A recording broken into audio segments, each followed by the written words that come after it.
Okay, nandito tayo ngayon sa area ng San Mateo.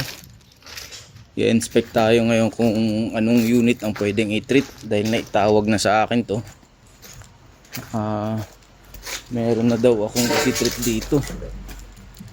So sa nakikita ko pa, wala pang maaari.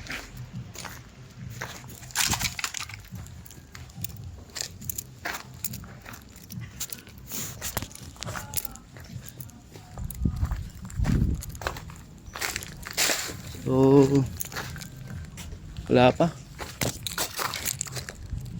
Ba't ganun?